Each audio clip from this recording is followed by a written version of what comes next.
My name is Marcus Thompson. I'm 34 years old, and I own 3 banks in downtown Seattle. But 5 years ago, my sister Emma stood in my one-bedroom apartment, looked me straight in the eye, and told me I was pathetic. She said I'd never amount to anything, that I was an embarrassment to the family name, and that she was ashamed to call me her brother. I'd love to know which corner of the globe you're watching from. And if this story speaks to you, make sure to subscribe. Tomorrow's video is one you absolutely can't miss. Last Tuesday, she walked into my newest branch on 5th Avenue, desperate, broke, and begging for a loan she had no idea I controlled. She didn't recognize the name on the deed. She had no clue who she was really talking to when the loan officer called me into that marble-walled conference room. And when I walked through those mahogany doors in my tailored suit, when our eyes met across that polished table, the color drained from her face like water from a broken dam. The look of recognition, then horror, then complete devastation as she realized the truth will stay with me forever. Because Emma Thompson Walsh, the woman who had spent years telling anyone who would listen that her brother was a failure, was sitting in my bank, hat in hand, asking me to save her from financial ruin. She had no idea what was coming. She had no idea who I had become. She had no idea that the brother she mocked, dismissed, and left behind, had been quietly building an empire while she lived off credit cards in her husband's trust fund. But I'm getting ahead of myself. To understand how sweet that moment tasted, you need to know where it all started. You need to understand what Emma put me through, what she took from me, and how I found the strength to build something she could never destroy. Growing up in the Thompson household meant understanding your place in the pecking order from day one. Emma was born 3 years before me, and from the moment I could walk, she made sure I knew she was better, smarter, prettier, and more deserving of everything our parents had to offer. Our father, Robert Thompson, owned a small accounting firm in Tacoma. Nothing fancy, nothing glamorous, but it paid the bills and kept us in a modest 2-story house with a white picket fence and a tire swing in the backyard. Our mother, Linda, worked part-time at the local library and spent her afternoons volunteering at the church. We weren't rich, but we weren't poor either. Middle class, solid, the kind of family that believed in hard work and simple values. At least, that's what it looked like from the outside. Inside our house, Emma had claimed the throne before I was old enough to compete for it. She was the golden child, the one who brought home perfect report cards, who charmed teachers and neighbors, who could do no wrong in our parents' eyes. I was the afterthought, the second kid, who came along when they were already content with their perfect daughter. Emma never let me forget it. I remember being 8 years old, sitting at our kitchen table trying to finish my homework while she practiced piano in the living room. Every mistake I made on my math worksheet, every eraser mark, every smudged pencil line, became ammunition for her next attack. "Mom, Marcus is being stupid again," she'd call out, not even looking up from her sheet music. "He can't even do 3rd-grade math." And my mother would sigh, walk over, and gently correct my work while Emma smirked from behind her piano bench. It wasn't cruel in the obvious way. It was subtle, calculated, the kind of psychological warfare that leaves marks you can't see. When I turned 10, I started a small business selling baseball cards to kids in my class. I'd buy packs at the corner store with my allowance, trade for the valuable ones, and sell complete sets for double what I paid. Nothing huge, maybe $20 or $30 a month, but I was proud of it. I was making money, building something of my own. Emma found my shoebox of cards and cash hidden under my bed. Instead of telling our parents I was stealing or breaking rules, she did something worse. She told them I was being entrepreneurial in a tone that made it sound like a disease. "Look at little Marcus," she announced at dinner that night, holding up my carefully organized collection. "He thinks he's a businessman. Isn't that adorable?" Our parents laughed, the kind of warm, patronizing laugh adults give children who are playing dress. My father ruffled my hair and said something about me being quite the little wheeler dealer, but there was no pride in his voice. There was amusement, like I was a pet who had learned a cute trick. Emma handed back my cards with a smile that never reached her eye. "Don't worry, Marcus," she whispered when our parents weren't looking. "Maybe someday you'll understand real business." That night, I counted my money 3 times, and realized something that would shape the next 20 years of my life. Emma didn't just want to be better than me, she wanted to make sure I never forgot I was less than her. High school made everything worse. Emma was a senior when I was a freshman, and she used every opportunity to establish the hierarchy in public. She was student body president, homecoming queen, captain of the debate team. I was the awkward younger brother who wore second-hand clothes and ate lunch alone in the library. When I joined the chess club, she made sure everyone knew it was because I couldn't make any real friends. When I started tutoring younger kids in math for $5 an hour, she told people I was too antisocial to get a normal job. When I won a regional academic competition and got my picture in the local paper, she announced to the dinner table that participation trophies don't count as real achievements. Our parents never corrected her. They never defended me. They just smiled and nodded like everything she said was perfectly reasonable, perfectly true. The worst part wasn't the cruelty, it was the isolation. Emma made sure I understood that in the Thompson family, there was her, and then there was everyone else. Our parents loved us both, but they loved her more, respected her more, believed in her more, and she made sure I knew it every single day. By the time I graduated high school, I had learned to be invisible. I kept my head down, my grades up, and my mouth shut. I applied to colleges with scholarship programs, because I knew asking our parents for tuition money meant competing with Emma's needs, and Emma always won. I got accepted to the University of Washington with a partial academic scholarship. Not full ride, not the prestigious programs Emma had been offered, but enough to make it work if I lived in the cheapest dorms and worked part-time jobs to cover the rest. Emma was already at Stanford by then, studying business administration, and sending home photos of herself at sorority parties and networking events. Everything she did looked effortless, glamorous, like success was something she was born wearing. The day I left for Seattle, she was home for winter break, tanned and confident from her semester in California. I was loading my few possessions into our father's old pickup truck when she appeared beside me, arms crossed, that familiar smirk playing at the corners of her mouth. "Good luck, Marcus," she said, but it didn't sound like encouragement. It sounded like a dismissal. "Try not to embarrass the family name too much." I looked at her, standing there in her designer clothes with her perfect hair and her perfect life, and I felt something harden inside my chest. Not anger exactly, something colder, sharper, more focused. "I won't," I said quietly. She laughed, the same laugh she'd been using to dismiss me since we were children.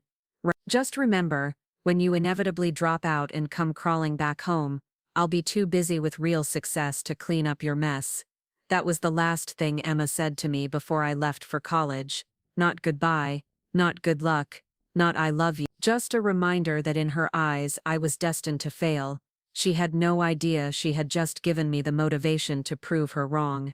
She had no idea that her cruelty would become the fuel that powered everything I built afterward. She had no idea that the brother she dismissed as pathetic would spend the next 15 years quietly, systematically, building the kind of success she could never imagine. But she was about to find out. College was supposed to be my fresh start, my chance to become someone new, someone who mattered. The University of Washington campus stretched out before me like a promise. Red brick buildings and towering evergreens, thousands of students who had never heard the name Thompson and had no idea what Emma thought of me. I moved into McMahon Hall, a concrete dormitory that smelled like industrial cleaning supplies and teenage anxiety. My roommate was a kid named David Chen from Portland, quiet, studious, the kind of person who understood that college was work, not a four-year party. We got along because we both understood what it meant to be serious about our futures. While other freshmen were figuring out fraternity rush and weekend parties, I was mapping out a different kind of strategy. I studied business and economics, but I spent my free time in the library reading everything I could about finance, investment, real estate development. I wasn't just trying to pass classes, I was trying to understand how money really worked, how wealth was built and protected. My parents called every Sunday. The conversations followed the same pattern every week. They'd ask about my classes, my grades, whether I was eating enough. Then they'd spend 20 minutes talking about Emma's latest achievements at Stanford, her internship applications, her networking successes, and the important people she was meeting. Emma's professor thinks she has real potential in corporate law, my mother would say, her voice warm with pride. She's already thinking about graduate school, maybe Harvard or Yale.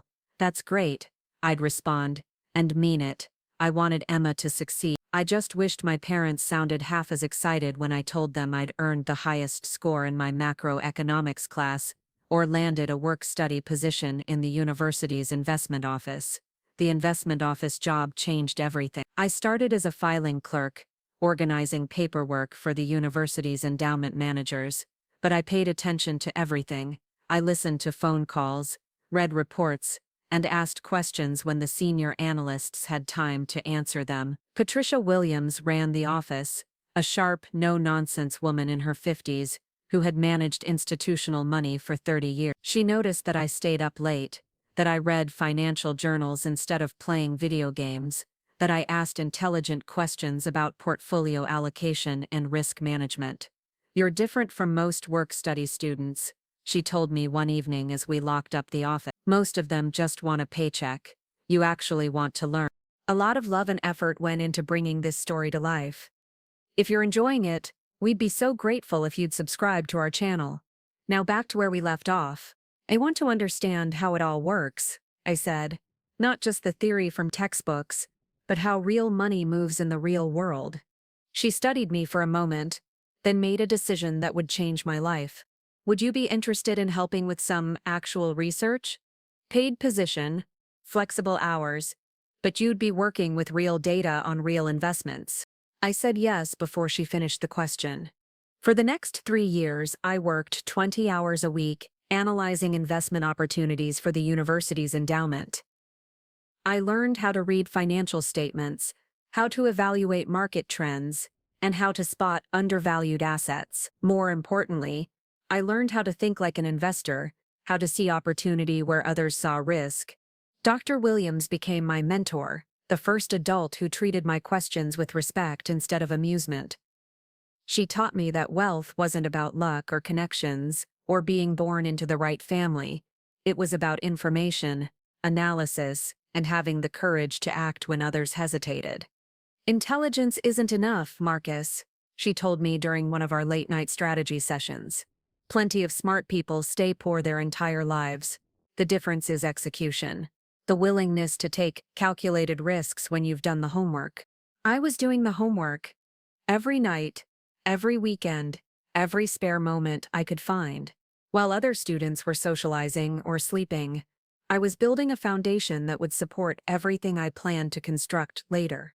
Emma came home for Christmas break during my sophomore year, arriving with designer luggage and stories about her internship at a prestigious law firm in San Francisco. She looked polished, sophisticated, like someone who belonged in boardrooms and country clubs. I had changed too, but in ways that weren't immediately visible. I'd grown 2 inches, filled out from the physical labor of my summer construction job, learned to dress better with my limited budget. More importantly, I'd developed a quiet confidence that came from understanding things most people my age had never thought about. Emma didn't notice the changes. To her, I was still the same awkward little brother who couldn't do anything right.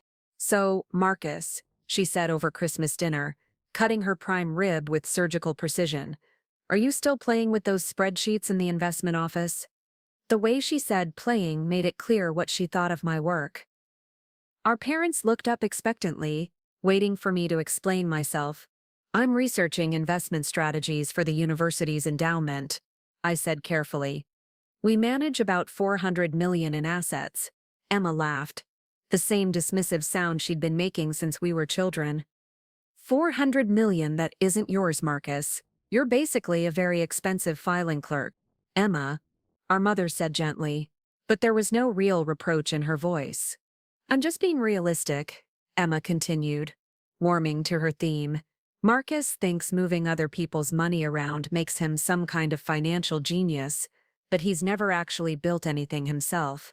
He's never created real value." I felt the familiar heat rising in my chest, the same frustration I'd carried since childhood. But this time, instead of shrinking back, I looked Emma directly in the eye. "What have you built?" I asked quietly. The question hung in the air like smoke. Emma's smile faltered for just a moment before reasserting itself. I'm building a career, she said. A real career with real prospects. I'm going to be a corporate attorney, Marcus. I'm going to work with Fortune 500 companies, handle million-dollar deals, and make decisions that actually matter. For other people, I said. What? You're going to work for other people. Handle their deals. Make them richer. Emma's eyes narrowed. That's how the real world works, Marcus. Not everyone can afford to play pretend businessman in college. Some of us have to think about actual careers. Our father cleared his throat. Both of you are doing well, he said diplomatically. Emma with her law track, Marcus with his numbers work. Numbers work. Even my father couldn't bring himself to take my interest seriously. That night, I lay in my childhood bed, staring at the ceiling, listening to Emma's voice drift down the hallway as she talked on the phone with her Stanford friends. She was describing her family, making jokes about her cute little brother who thinks he's Warren Buffett. I could hear her laughter, bright and careless, and I made a promise to myself. Someday, Emma Thompson would know exactly who she was talking about. Someday, she would understand that the brother she dismissed as pathetic had been listening, learning, and building something she couldn't imagine. I didn't know it would take 15 years. I didn't know how hard the path would be, how many times I would question whether I was strong enough, smart enough, stubborn enough to prove her wrong. But that night, listening to my sister mock me to her friends, I planted a seed that would grow into something neither of us could have predicted. I decided that Emma's opinion of me would become irrelevant, not because I would change her mind, but because I would build a life so successful, so undeniable, that her voice would be lost in the noise of my accomplishments. I was going to show her what real success looked like. And when that moment came, when she finally understood who I had become, I was going to make sure she remembered every cruel word, every dismissive laugh, every time she had made me feel small. The game was just beginning, and Emma had no idea she was already losing. Graduation day arrived with Seattle's typical spring drizzle. I sat in the economics section wearing a rented cap and gown, watching my classmates celebrate with their families while I waited alone for the ceremony to end. My parents had flown up for Emma's Stanford graduation the week before, but they couldn't afford 2 cross-country trips in 1 month. We're so proud of you, sweetheart, my mother had said over the phone. We'll celebrate when you get home, but I wasn't going home. Not yet. Dr. Williams had recommended me for a position at Meridian Capital, a mid-sized investment firm in downtown Seattle. It wasn't Goldman Sachs or Morgan Stanley, but it was real Wall Street-style finance, and they were willing to take a chance on a kid from Tacoma with no connections and no trust fund. The starting salary was $38,000 a year, barely enough to cover rent on a studio apartment in Capitol Hill and student loan payments, but it was the beginning of everything I had been working toward. My first day at Meridian, I showed up 45 minutes early wearing a navy suit from Men's Warehouse and a tie I'd practiced knotting a dozen times in my bathroom mirror. The office occupied 3 floors of a glass tower overlooking Elliott Bay, all chrome and leather, and the kind of understated luxury that whispered serious money. James Morrison, the managing partner, was the kind of man who wore $1,000 suits like they were work clothes. Harvard MBA, family money. Connections that went back 3 generations of Seattle society. He looked at my resume for exactly 30 seconds before setting it aside. Dr. Williams speaks highly of you, he said, not quite making it a question. She says you understand markets in ways that can't be taught. I think I do, sir. We'll see. You'll start in research supporting our senior analysts. Keep your mouth shut, your eyes open, and maybe you'll learn something useful. The first 6 months at Meridian were brutal. I worked 12-hour days analyzing companies, building financial models, researching market trends. The senior analysts treated me like an intern, assigning grunt work and ignoring my insights. But I was learning, absorbing everything like a sponge. I lived on ramen noodles and peanut butter sandwiches, saving every penny I could squeeze from my paycheck. While my colleagues went out for expensive lunches and after-work drinks, I brown-bagged it and studied investment books in the company library. Emma called occasionally, usually when she needed something or wanted to brag about her latest achievement. She had graduated summa cum laude from Stanford and landed a position at Hartwell and Associates, one of San Francisco's most prestigious corporate law firms. The starting salary is outrageous, she told me during one of these calls, her voice bubbling with satisfaction. Plus bonuses, plus partnership track. I'll probably make more in my first year than Dad makes at his little accounting firm. That's great, Emma. I'm happy for you. What about you? Still playing with other people's money in Seattle? I was standing in my tiny apartment, looking out at the Space Needle through my one small window. Still working in finance, yeah. Well, at least you have a job, she said, and I could practically hear her shrugging. Not everyone can handle high-stakes corporate law. It takes a certain kind of person. After she hung up, I sat on my second-hand couch and made a list. Not a grocery list or a to-do list, but a 5-year plan. By the time I was 27, I wanted to be managing my own portfolio. By 30, I wanted to be running my own fund. By 35, I wanted to own something significant enough that Emma could never dismiss it as playing with other people's money. The breakthrough came during my second year at Meridian. I had been tracking a small biotech company called Neurodyne, analyzing their drug pipeline and intellectual property portfolio. Everyone else had written them off after their primary drug candidate failed a phase 2 trial, but I saw something different. Their secondary compound, originally developed as a diabetes treatment, was showing unexpected results in early Alzheimer's research. The market hadn't noticed because the trials were small, underpublicized, and buried in academic journals. But I had been reading those journals. I put together a 20-page analysis showing why Neurodyne was massively undervalued, why their Alzheimer's compound could be worth billions, and why smart money should be accumulating shares while they were still trading at $2. Morrison read my report twice, then called me into his office. "This is impressive work, Thompson," he said, tapping the bound pages with his gold pen. "If you're right about this Alzheimer's compound, we could see 10-to-1 returns." "I believe I am right, sir. Belief isn't enough. Are you willing to bet your career on this analysis?" I looked at him, across his mahogany desk, at the family photos and Harvard diplomas and subtle signals of old money privilege. "Yes, sir, I am."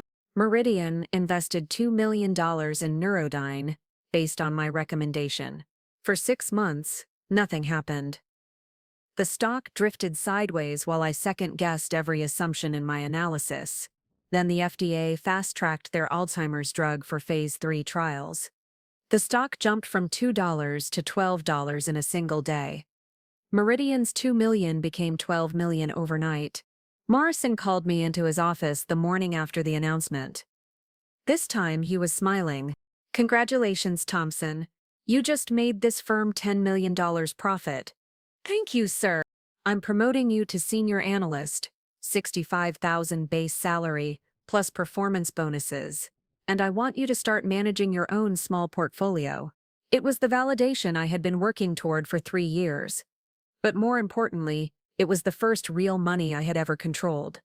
Not salary, not hourly wages, but actual investment capital with my name on the performance reports. I called my parents that night to share the news. They were proud, I could tell, but there was something distant in their voices, like they weren't quite sure what my success meant or whether it was the kind of success that mattered. "That's wonderful, honey," my mother said. "Emma just became a junior associate at her firm. She's handling some very important cases." Always Emma. Even when I was celebrating the biggest achievement of my career, the conversation found its way back to my sister's accomplishments. But I was learning not to let it bother me. Emma's approval, my parents' approval, even my own need for external validation, was becoming less important as I built something that belonged entirely to me. Over the next 2 years, my portfolio consistently outperformed the market. I specialized in undervalued technology companies and biotech startups, the kind of investments that required deep research and contrarian thinking. While other analysts chased obvious trends, I found opportunities in places they weren't looking. By age 25, I was managing $15 million in client assets and earning more money than I had ever imagined. But the real breakthrough came when I started investing my own money alongside my clients' funds. Every bonus, every performance fee, every spare dollar went into carefully selected stocks and real estate investments. I lived like I was still making $38,000 a year, but I was quietly accumulating wealth at a pace that surprised even me. Emma had no idea. To her, I was still the awkward little brother playing with spreadsheets in Seattle. She had married Tyler Walsh, a trust fund kid from Marin County, whose father owned a chain of luxury car dealerships. They lived in a beautiful house in Pacific Heights, vacationed in Napa and Aspen, and posted Instagram photos that looked like magazine spreads. But Tyler's money was old money, inherited money, the kind that came with expectations and limitations. My money was different. It was growing, compounding, building towards something that would give me choices Emma had never imagined. I was 27 when I made my first million in personal net worth. Not salary, not portfolio performance, but actual wealth that belonged to me. I celebrated by buying a decent bottle of wine and drinking it alone in my apartment, looking out at the Seattle skyline and thinking about how far I had come from that Christmas dinner when Emma called me a filing clerk. She still had no idea what was coming. She still thought success meant working for other people, even if those people paid well and had prestigious names on their business cards. But I was building something different. Something that would make her designer clothes and country club memberships look like window dressing on an empty life. The foundation was set. The strategy was working. And Emma Thompson Walsh was about to discover that her little brother had been playing a much longer game than she ever imagined. By my 30th birthday, I had quietly accumulated $7 million in personal wealth, not net worth inflated by mortgages and retirement accounts, but liquid assets, real money that could move markets if I chose to deploy it strategically. I owned a portfolio of tech stocks that had tripled in value, 3 rental properties in rapidly gentrifying Seattle neighborhoods, and a growing position in cryptocurrency that most traditional investors still considered gambling. Morrison had offered me a partnership track at Meridian, but I was already planning my exit. I wanted to launch my own hedge fund, something small and exclusive that could move quickly on opportunities the big firms couldn't touch. I had identified potential investors, mapped out regulatory requirements, and begun drafting the business plan that would make Marcus Thompson a name worth remembering in Seattle financial circles. Then I got the call that changed everything. It was a Tuesday morning in October when my phone rang with my father's number. He never called during business hours, never interrupted my workday unless something was seriously wrong. Marcus, his voice sounded strained, older than I remembered. I need to tell you something about your trust fund. I almost laughed. What trust fund, Dad? We're not exactly Rockefeller money. No, son. Listen to me. Your grandfather set up small trusts for you and Emma when you were born. $5,000 each. Nothing huge, but it was meant to compound over 30 years. By now, with interest and market growth, it should be worth around $60,000. The number hit me like a physical blow. $60,000. Not life-changing money by my current standards, but significant enough to have made a real difference during college, during those first lean years at Meridian when I was eating ramen and wearing discount suits. I never knew about any trust fund, I said slowly. That's what I'm calling about. Your mother and I went to update our will, and our lawyer asked about the trust distributions. Apparently Emma accessed hers when she turned 21, but yours, Marcus, your trust was liquidated 5 years ago. My hand tightened around the phone. What do you mean liquidated? The paperwork shows Emma as the authorized trustee. She had legal authority to manage both accounts after your grandmother died. According to the bank records, she transferred your entire trust balance to her personal account in 2018. The room seemed to tilt around me. 2018. The year Emma bought her house in Pacific Heights. The year she and Tyler took that month-long honeymoon in Europe, posting photos from 5-star hotels and Michelin-starred restaurants. She stole from me, I said, the words feeling strange in my mouth. Now, Marcus, let's not jump to conclusions. I'm sure there's an explanation.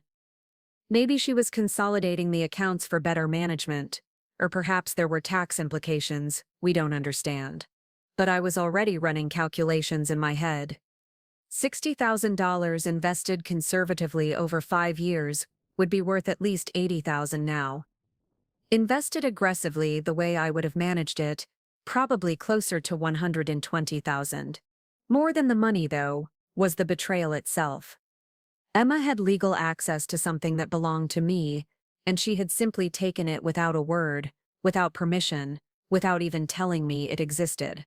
Dad, I need you to get me copies of all the paperwork, bank records, trust documents, transfer authorizations, everything. Marcus, maybe you should just call Emma directly. I'm sure she can explain. Get me the paperwork first. That afternoon, I canceled my meetings and drove to Tacoma. My father had spread the documents across his kitchen table like evidence at a crime scene. Trust agreements signed by my grandfather before I was born. Bank statements showing steady growth over 29 years. And then, in neat, legal language, the authorization forms that gave Emma control of both accounts.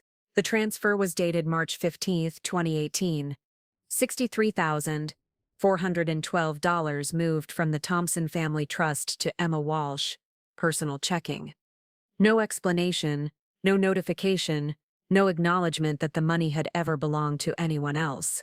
I photographed every document with my phone, my hands steady despite the rage building in my chest. This wasn't about $60,000 anymore. This was about a lifetime of being dismissed, overlooked, treated like my needs and rights were less important than Emma's convenience. I called her that evening. Marcus, what a surprise. How are things in Seattle? Her voice was bright, cheerful, completely normal.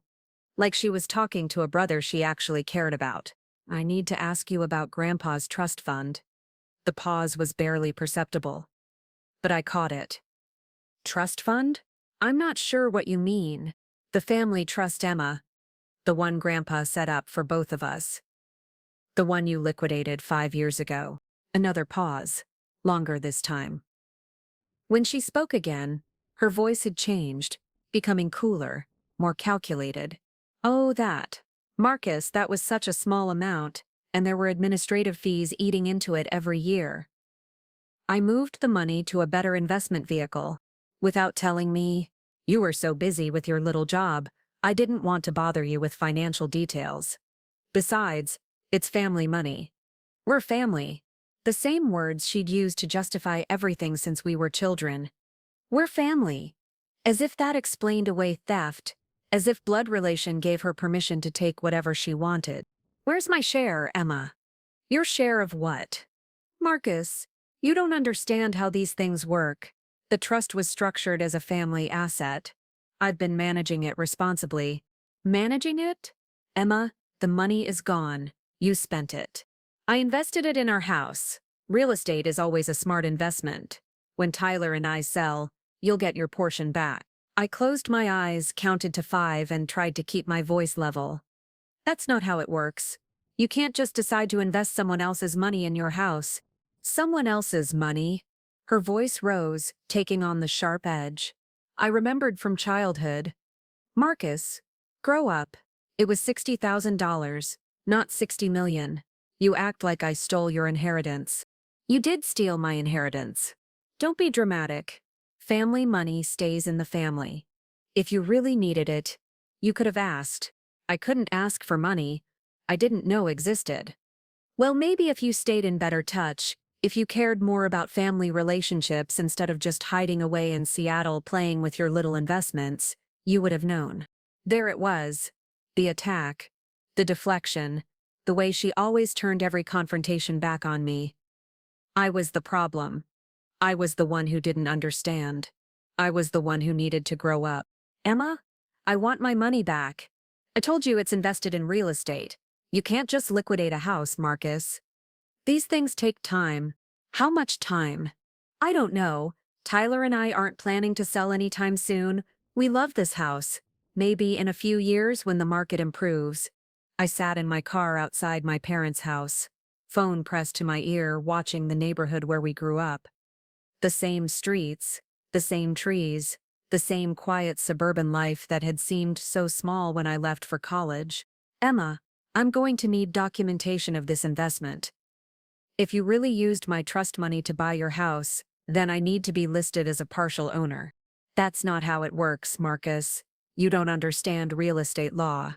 I understand theft. Don't you dare. Her voice exploded through the phone. Don't you dare accuse me of stealing from you. I've done nothing but try to help this family. Try to build something meaningful while you sit in your little apartment, counting other people's money. I made a smart investment decision with family funds, and instead of thanking me, you're acting like some kind of victim. I am a victim. Emma, you stole $60,000 from me. I managed family assets responsibly. There's a difference. Show me the paperwork that makes me a partial owner of your house. I don't have to show you anything, Marcus. I don't have to justify my decisions to someone who doesn't understand how real wealth works. She hung up.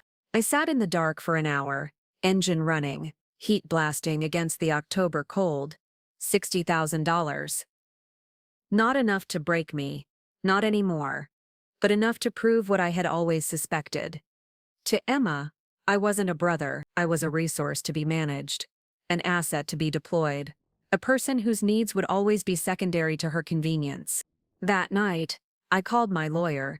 3 days later, I had a forensic accountant reviewing every document my father had provided. Within a week, I knew exactly how much Emma had stolen, exactly when she had done it, and exactly what legal remedies were available. But I also knew something else. Going to court would be messy, public, and ultimately Pyrrhic. I would spend more on legal fees than I could ever recover, and Emma would play the victim, the responsible sister trying to help her irresponsible brother understand complex financial arrangements. No, this required a different approach, something cleaner, more decisive, more devastating. Something that would teach Emma Thompson Walsh exactly who she had chosen to steal from. The war was about to begin, and this time I was holding all the ammunition. The Monday after Emma hung up on me, I walked into Morrison's office and handed him my resignation letter. Marcus, what the hell is this? He looked at the single page like it might explode. You're my best analyst. I was about to offer you the Henderson portfolio. I'm starting my own fund, James. It's time. Your own fund? He leaned back in his leather chair, studying me with the calculating look that had made him millions. Do you have any idea what that involves? Regulatory compliance, investor relations, operational infrastructure. You're talking about millions in startup costs before you manage a single dollar. I smiled. I have the capital. That was only partially true. 7 million was enough to launch a boutique fund, but barely. What I really had was something more valuable, a strategy that would give me the leverage I needed to build something Emma could never dismiss. Over the next 6 months, I worked 18-hour days, building Thompson Capital Management from the ground up. I hired Sarah Chen, a brilliant compliance attorney who had just left a big firm to start her own practice. I recruited Michael Rodriguez, an operations specialist who understood the technical infrastructure of modern fund management. I leased office space in the Columbia Center, 42nd floor, with floor-to-ceiling windows overlooking Elliott Bay. But the real breakthrough came when I pitched my strategy to Catherine Morrison, James's ex-wife and one of Seattle's most connected investors. She controlled a family office worth $200 million and had a reputation for backing unconventional managers who could deliver exceptional returns. So you want to focus exclusively on distressed community banks, she said, reviewing my presentation materials. Buy them when they're failing, restructure the operations, and either flip them or build a regional network. Exactly. Small-town banks are dying because they can't compete with big institutions, but they serve communities that need local financial services. Buy them at liquidation prices, modernize the technology, retain the local relationships, and you have profitable businesses serving underbanked markets. It's a smart thesis, Marcus, but you're talking about a highly regulated industry with complex acquisition requirements. This isn't like buying tech stocks. I understand the regulations. I've spent 2 years studying bank acquisition law, FDIC requirements, and community reinvestment obligations. I know exactly what I'm getting into. Catherine invested $15 million as Thompson Capital's anchor investor. Within 3 months, I had raised $47 million total, enough to begin acquiring distressed banks across Washington state. The first acquisition was Cascade Community Bank in Mount Vernon, a 90-year-old institution with $8 million in assets and a board of directors who were ready to sell to anyone willing to assume their problem loans. I paid $2.3 million for a bank that had been worth $12 million before the agricultural recession hit their farming customers. It took 18 months to turn Cascade around. I replaced the outdated computer systems, retrained the staff on modern banking practices, and restructured the problem loans with payment plans that actually worked for struggling farmers. By the end of year 2, Cascade was profitable again and serving its community better than it had in decades. Emma had no idea what I was building. To her, I was still the little brother playing with other people's money in Seattle. She and Tyler had moved to an even larger house in Pacific Heights, this one worth $4.8 million according to public records. She posted Instagram photos from charity galas and wine country weekends, living the kind of conspicuous lifestyle that required constant cash flow to maintain. But I was watching. I had hired a discreet private investigator to monitor Tyler's business dealings, Emma's spending patterns, their mortgage payments, and credit utilization.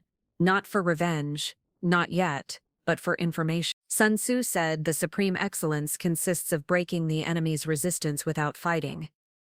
I was learning everything I needed to know about Emma's vulnerabilities. Tyler's car dealerships were struggling. Electric vehicles were disrupting the luxury car market, and his father's old-school approach wasn't adapting quickly enough. They had leveraged their dealership properties to finance expansion just before Tesla started eating into their market share. Now they were carrying $32 million in debt against assets that were worth maybe $25 million. Emma didn't know. Tyler was hiding the business problems from her, maintaining their lifestyle with credit and home equity loans, while he tried to restructure the dealership debt. But I knew because I made it my business to know. By my 32nd birthday, Thompson Capital managed $112 million in assets across 4 community banks in Washington state. I had built a profitable business, created jobs in rural communities, and earned a reputation as the kind of investor who improved everything he touched. More importantly, I had positioning. I wasn't just another hedge fund manager playing with rich people's money. I was a community banker, someone who understood Main Street economics and helped struggling institutions serve their neighbors better.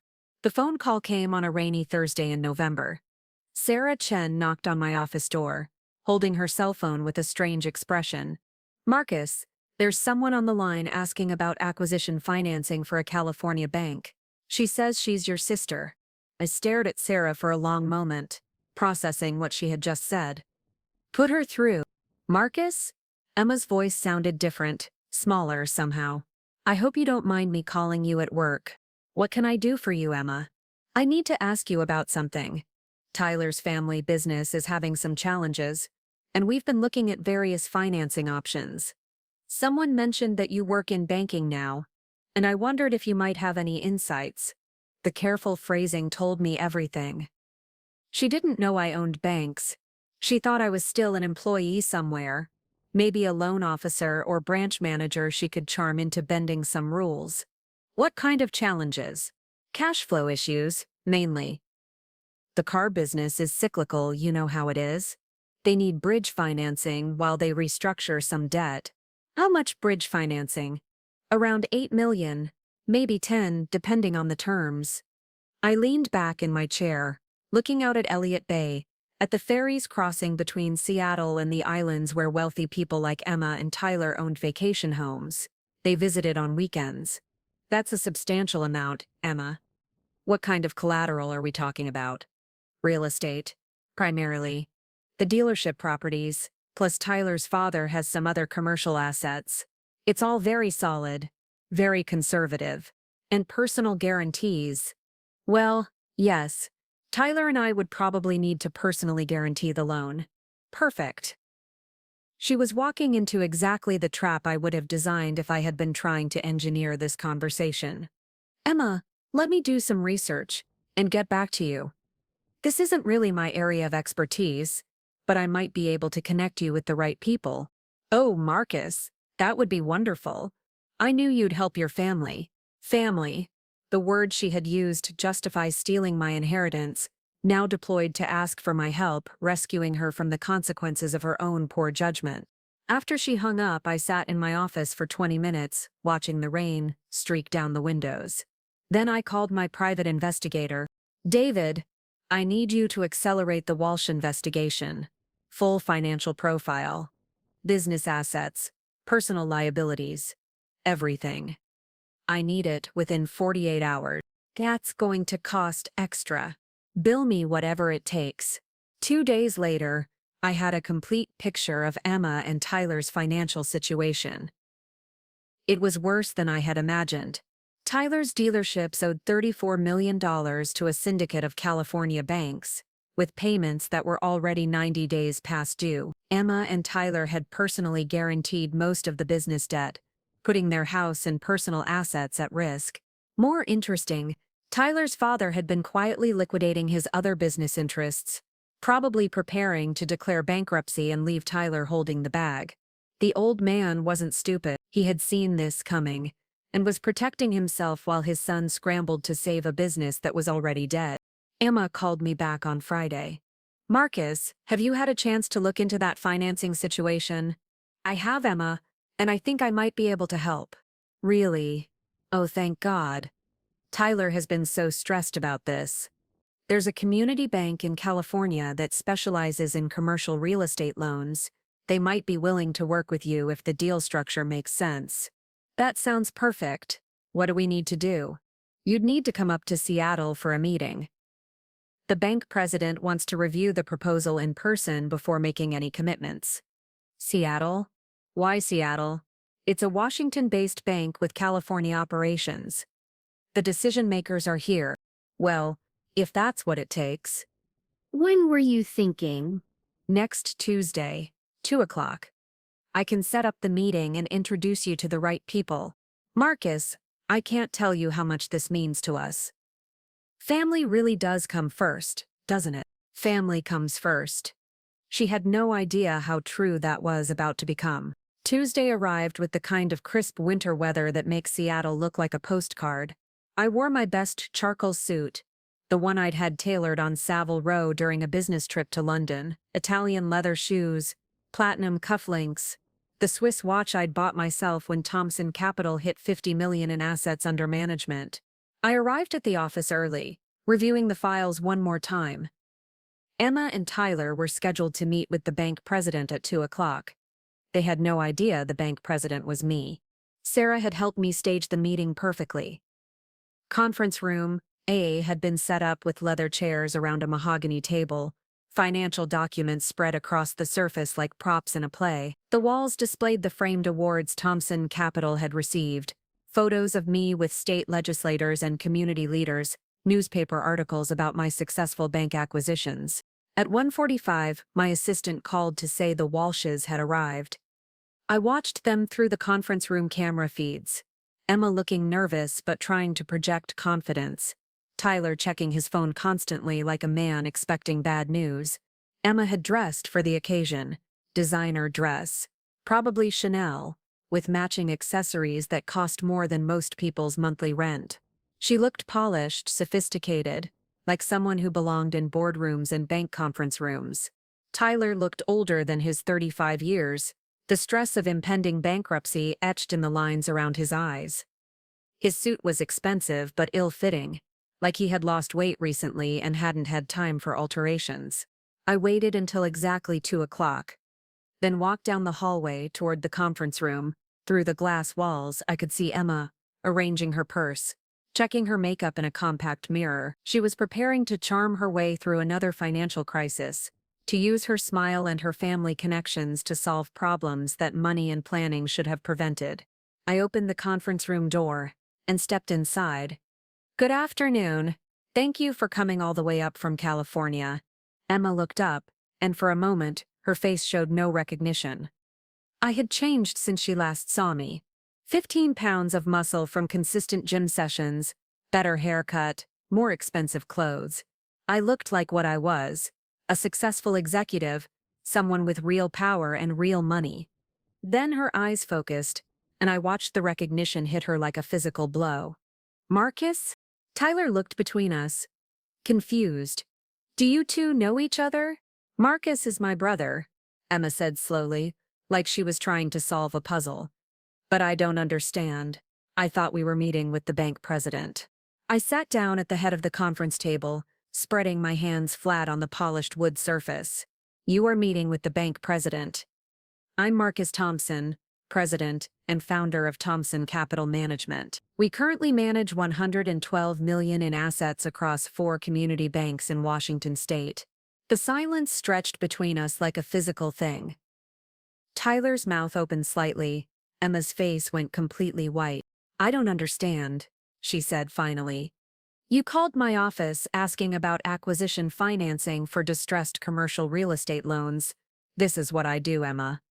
I buy struggling businesses, restructure their operations, and either restore them to profitability or liquidate their assets for maximum recovery. Tyler found his voice. You're a bank president? I own banks, Tyler. I also own the loan portfolio that your family's dealerships defaulted on 3 months ago. The second bombshell hit them both like a truck. Emma gripped the edge of the table, her knuckles white against the dark wood. What do you mean? Defaulted. I opened the manila folder in front of me, pulling out copies of loan documents, payment records, default notices. Walsh Family Automotive owes $34.2 million to a consortium of California banks. Those banks sold the entire loan portfolio to Thompson Capital last month when they decided the debt was uncollectible. Tyler's face flushed red. That's impossible. We're working with the banks on a restructuring plan. The banks were working with you on a restructuring plan. Then they decided your business model was fundamentally unsustainable and sold your debt to a distressed asset fund. My distressed asset fund. I spread the documents across the table like a dealer distributing cards. Loan agreements signed by Tyler and personally guaranteed by Emma. Payment records showing months of missed installments.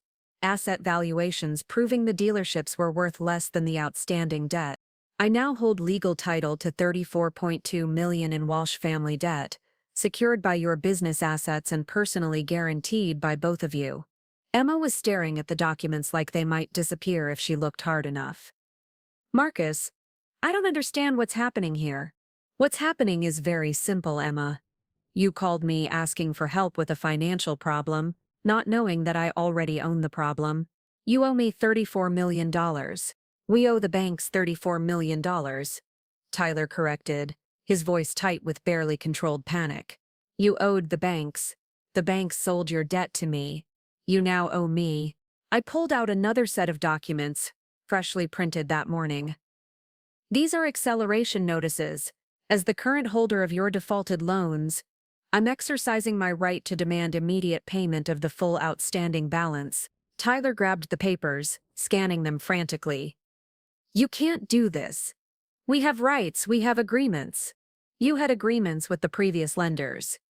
Those agreements included clauses allowing the banks to sell your debt if you defaulted. You defaulted. They sold.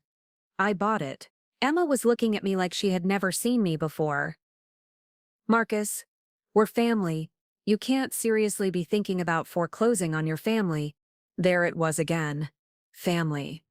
The magic word she thought would solve everything. The same justification she had used when she stole my inheritance. Family, I repeated slowly. Like when you stole $60,000 from my trust fund. I didn't steal anything. I managed family assets responsibly. Like when you called me pathetic for working in finance. Marcus, that was years ago. We were young. Like when you told people I was playing pretend a businessman. I never said that. I pulled out my phone, scrolled to a recording app and pressed play. Emma's voice filled the room, crystal clear, recorded during a Christmas dinner 3 years earlier when she didn't know I was listening. Marcus thinks he's Warren Buffett, but he's basically a very expensive filing clerk. He'll never build anything real because he doesn't understand how the world actually works. Emma's face crumpled as she heard her own words played back to her. Tyler was still reading the acceleration notices, probably realizing that his marriage was about to cost him everything he had inherited. "So here's what's going to happen," I continued, my voice calm and professional. "You have 30 days to pay the full outstanding balance of $34.2 million. If you can't pay, I will begin foreclosure proceedings on all collateralized assets." 30 days? Tyler's voice cracked. "We can't raise that kind of money in 30 days. Then you'll lose everything. The dealerships, the commercial properties, your house in Pacific Heights, your vacation home in Napa, everything you've personally guaranteed." Emma was crying now, mascara running down her cheeks in dark streams. "Marcus, please, we can work something out. We can set up a payment plan. You had payment plans with the banks, Emma. You defaulted on those too. But we're family." I stood up, straightening my tie, gathering my documents into neat stacks. "Family doesn't steal from each other, Emma. Family doesn't mock each other's dreams. The family doesn't dismiss each other's achievements." Tyler was frantically scrolling through his phone. "I need to call my lawyer." "Call whoever you want. The documents are legally binding, properly filed and fully enforceable." I walked toward the door, then paused and turned back to face them. "Oh, and Emma? Next time you need financial help, you might want to research who you're asking. The brother you called pathetic now controls whether you keep your house." I left them sitting in that conference room, Emma sobbing into her hands. Tyler making desperate phone calls to lawyers who wouldn't be able to help him. I walked back to my office, sat down at my desk and looked out at Elliott Bay, $34.2 million. Not just numbers on a spreadsheet, but Emma's entire life. Everything she had built, everything she thought made her better than me. The war was over. I had won without firing a shot. 30 days passed like a slow-motion avalanche. I watched Emma and Tyler scramble through my network of contacts in the Seattle financial community, desperate to find anyone willing to refinance $34 million of distressed debt secured by assets that were worth maybe $20 million on a good day. They tried everything. Tyler's father, who suddenly couldn't be reached by phone. Private equity firms that wanted 80% ownership in exchange for a bailout. Hard money lenders offering terms that would have made loan sharks blush. Emma called me twice during those 30 days. The first time, she offered to pay back my $60,000 inheritance with interest. "I can get you $100,000, Marcus. Cash. Today." "Emma, you owe me $34 million. $100,000 is a rounding error. But it's what I took from you. We can call it even." "We'll never be even." The second call came on day 28. This time she was bargaining with her pride. "Marcus, I'll do anything. I'll apologize publicly. I'll tell everyone how wrong I was about you. I'll make it right." "Emma, do you know what I do with distressed assets?" "What?" "I fix them. I take businesses that are failing because of poor management and bad decisions, and I restructure them into something profitable and sustainable." "Yes, exactly. You can restructure our debt. You can save the dealerships." "I can restructure the dealerships, Emma, but I can't restructure you and Tyler. You're the bad manager. You're making poor decisions." On day 31, I foreclosed on everything. Walsh Family Automotive went into receivership. I kept 2 of the more profitable locations, sold the others to competitors, and liquidated the remaining inventory through wholesale channels. The real estate underlying the dealerships was sold to a commercial development firm planning to build shopping centers. Tyler and Emma's house in Pacific Heights went on the market for $4.8 million. It sold for $4.1 million after 90 days, barely enough to cover the first lien mortgage. Their vacation home in Napa sold for $2.3 million, which paid down another chunk of the debt they owed me. When all the assets were liquidated, Tyler and Emma still owed me $14.7 million. I could have pursued wage garnishment, gone after Tyler's remaining business interests, forced them into personal bankruptcy. Instead, I did something that surprised everyone, including myself. I forgave the remaining debt. Not out of charity, not out of family loyalty, but because I realized that the money was never the point. The point was proving that Emma had been wrong about me, demonstrating that the brother she dismissed as pathetic had built something she couldn't destroy. 14.7 million was a rounding error compared to what Thompson Capital was worth now, but Emma and Tyler losing everything they had worked for, everything they had inherited, everything they thought made them superior to people like me, that was priceless. Emma and Tyler moved to a rented apartment in Oakland. Tyler got a job selling cars for someone else's dealership, making a salary that was probably 1/10 of what he used to earn. Emma went back to practicing law but at a small firm that handled personal injury cases and divorce proceedings, not the corporate mergers and acquisitions she had bragged about. I heard through mutual acquaintances that they were struggling, that Emma had sold her jewelry, that Tyler was driving a 10-year-old Honda instead of the BMWs and Mercedes he used to test drive from his own inventory. But I also heard something else. I heard that they were still married, still together, that losing everything had actually made them closer instead of tearing them apart. Tyler had stopped hiding his business problems from Emma. Emma had stopped trying to maintain appearances she couldn't afford. Maybe that was worth something. Maybe losing everything had taught them something about what actually mattered. 6 months after the foreclosure, Emma called me one more time. "Marcus, I want to thank you. Thank me for forgiving the debt. My lawyer told me you could have pursued us for years, taken everything we ever earned. You chose not to. The debt was uncollectible anyway. Emma, you can't get blood from a stone. Maybe, but I think there was more to it than that." She was right, but I wasn't going to admit it over the phone. "Is there something you need, Emma?" "Need to apologize. Not because I want something from you. Not because I'm trying to manipulate you into helping us. Because I was wrong about you. I was wrong about everything." I sat in my office, looking out at Elliott Bay, waiting for her to continue. I thought success meant impressing other people. Marcus, I thought it meant having the right clothes and the right house and the right husband with the right family connections. I thought people like you, people who actually built things, were somehow less important than people like me who just inherited things or married into them. And now I know the difference between looking successful and being successful. You built something real, Marcus. You created value. You helped communities. You solved problems.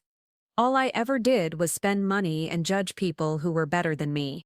It was the closest thing to a real apology I had ever gotten from Emma. Not perfect, not complete, but honest in a way she had never been before. "Emma, I need you to understand something. I didn't do this to you out of revenge. I know. I did it because you taught me that I had to. I know that too." We sat in silence for a moment, connected by phone lines and 15 years of mutual damage. "Marcus, do you think we could ever be actual siblings? Not just people who share DNA, but people who actually care about each other?" I considered the question seriously. "I don't know, Emma, but I think we both learned something about who we really are." "What did you learn?" "I learned that I don't need your approval to be successful. I don't need anyone's approval." "And what did I learn?" "You tell me." "I learned that success without character is just expensive failure." After she hung up, I sat in my office, thinking about the strange trajectory that had brought us to this point. Emma had spent her entire life believing she was better than me, and I had spent mine trying to prove her wrong. In the end, we had both discovered that the whole competition was pointless. Thompson Capital now manages $800 million in assets across 12 community banks in 4 states.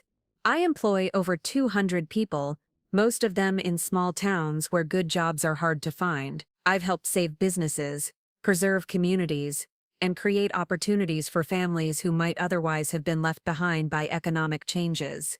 But more importantly, I've learned to measure success by my own standards instead of other people's opinions. I don't need Emma to acknowledge my achievements. I don't need my parents to be proud of me. I don't need anyone's validation except my own. Last month, I received an invitation to Emma's law school reunion. She had listed me as her guest, probably the first time in our lives she had voluntarily claimed me as her brother in public. I didn't go, Not because I was still angry, but because I had better things to do. I was in Montana touring a small bank that wanted to join our network, meeting with local business owners who needed capital to expand their operations. But I kept the invitation. Not as a trophy, not as proof that I had won our long war, but as a reminder that some victories are worth more than others. The best revenge isn't destroying your enemies. It's building a life so successful, so meaningful, so genuinely fulfilling that their opinions become irrelevant. Emma learned that lesson the hard way. I learned it by teaching it to her. And now, finally, we're both free. Looking for more? We've got two amazing stories ready for you right on screen. If this one touched you, these are absolutely worth your time. Click to watch them now. And hey, subscribe and hit that bell to never miss our latest uploads.